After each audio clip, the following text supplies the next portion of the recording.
YSR Congress party అసెంబ్లీలో తమ తరపున పోరాడాలని గ్రానైట్ యజమానులు కార్మికులు షర్మిలను కోరారు.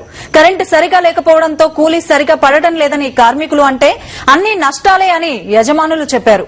ఖమ్మం జిల్లా పాలేరు నియోజకవర్గం ముదిగొండలో షర్మిల నిర్వహించిన రచ్చబండలో గ్రానైట్ యజమానులు కార్మికులు తమ ఆవేదనను వెళ్లగక్కారు.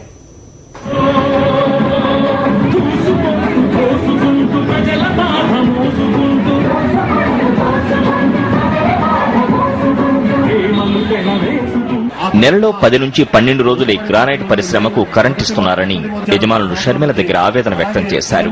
2009-10లో గ్రానైట్ ఫ్యాక్టరీకి 1,20,000 నుంచి 1,30,000 వచ్చేదని, ఇప్పుడు 10 నుంచి 12 రోజులకే దాదాపు 2 లక్షల రూపాయల బిల్లు వస్తోందని ఆవేదన వ్యక్తం చేశారు. దీంతో రేట్లు పెంచడం వలన బయ్యర్లు పక్క రాష్ట్రాలకు వెళుతున్నారని తెలిపారు.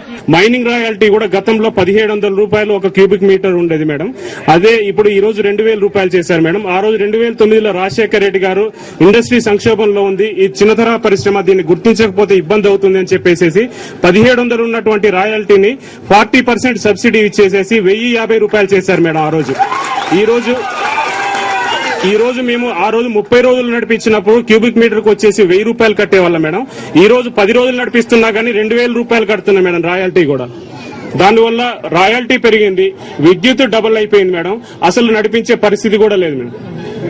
దీనికి తోడు మళ్ళా మాకు ఏవైతే క్వారీలు ఉన్నాయో ఈ క్వారీలన్నీ కూడా ఖమ్మము, వరంగల్, నల్గొండ జిల్లాల్లో ఉన్నటువంటి క్వారీలన్నీ కూడా 1 hectare 2 hectares small queries madam. ఇది స్మాల్ స్కేల్ ఇండస్ట్రీ. బయట వేరే జిల్లాలతో పోలిస్తే చీమకుర్తి, ఒంగోలు, కరీంనగర్ తో పోలిస్తే అవన్నీ కూడా పెద్ద డైక్లు అవడం వల్ల పెద్ద క్వారీలు మేడం. అవి ఎక్స్పోర్ట్ చేస్తారు. ఇక్కడ వచ్చేసేసి డొమెస్టిక్ మార్కెట్ చిన్న తరహా పరిశ్రమ కాబట్టి వాటితో కంపేర్ చేసి ఇక్కడ రకరకాల నిబంధనలు పెట్టేసి ఆ నిబంధనలతోటి కూడా ఈ రోజు పరిస్థితి టోటల్ గా మూసివేత దిశగా సాగుతుంది మేడం. ఇప్పటికే చీమకుర్తి, ఒంగోలు, మార్టూరులో ఉన్నటువంటి ఫ్యాక్టరీలు టోటల్ గా క్లోజ్ చేసి గత 15 రోజులుగా వాళ్ళు నిరాహార దీక్షలు చేస్తున్నారు. ఇప్పటికే ఖమ్మంలో కూడా బ్యాంకు రుణాలు కట్టలేక ఈ అన్ని సమస్యలతోటి దాదాపు 50 ఇండస్ట్రీస్ కి బ్యాంకులు నోటీసులు ఇచ్చి ఇప్పటికే బంద్ చేశారు మేడం. ఇప్పుడు ఉన్నటువంటి 900 ఇండస్ట్రీ గతంలో పావలా వడ్డీ ఉండింది, ఇప్పుడు కూడా పావలా వడ్డీ అని ఇస్తున్నారు. కానీ 2009 తర్వాత చెప్తున్నారులేండి, కానీ ఈ రోజు వరకు కూడా ఒక రూపాయి కూడా రిలీజ్ అవ్వలేదు. ఒక్క ఖమ్మం జిల్లా గ్రానైట్ కి సంబంధించిందే 33 కోట్ల రూపాయల సబ్సిడీ పెండింగ్ ఉన్నది మేడం. లోన్ కూడా ఇవ్వట్లేదు. వైఎస్ఆర్ హయాంలో 300 రూపాయలకు పైగా కూలీ వచ్చేదని, ఇప్పుడు 100 నుంచి 150 రూపాయలే వస్తోందని ఆవేదన వ్యక్తం చేశారు కూలీలు. కరెంటు కోతల వల్ల ఒక రోజు పని ఉంటే ఒక రోజు పని ఉండలేదు. దానివల్ల ఒక రోజు సొంత ఛార్జీలతోనే ఇంటికి వెళ్లిపోవడం జరుగుతుంది. మేము ఖమ్మం జిల్లా గ్రామ మూల ప్రాంతాల నుంచి వచ్చిన వాళ్ళం. మాకు కిరాయి ఇళ్లలోనే ఉంటున్నాం మేము. మాకు ఇళ్ల స్థలాలు ఇస్తున్నారు. 2-3 సార్లు దరఖాస్తులు పెట్టుకున్నాం, అవి కూడా ఇవ్వలేదు. ఇల్లు రూములు 2,000 నుంచి 3,000 దాకా ఇల్లు రూములు ఉన్నాయి. ఈ రేట్లు ఉన్నాయి. ఈ వచ్చిపోయే కరెంటు వల్ల మేము ఈ గ్రానైట్ పని చేయలేకపోతున్నాం. చాలా కష్టంగా ఉంది. కిలో బియ్యం 40 రూపాయలు.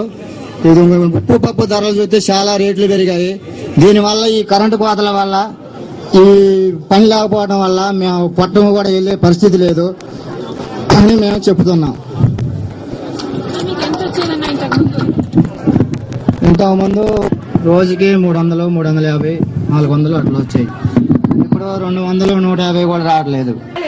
రేషన్ కార్డులు, ఇళ్లు కూడా లేవని గ్రానైట్ కూలీలు ఆవేదన వ్యక్తం చేశారు. తమకు సాయపడాలని షర్మిలను కోరారు.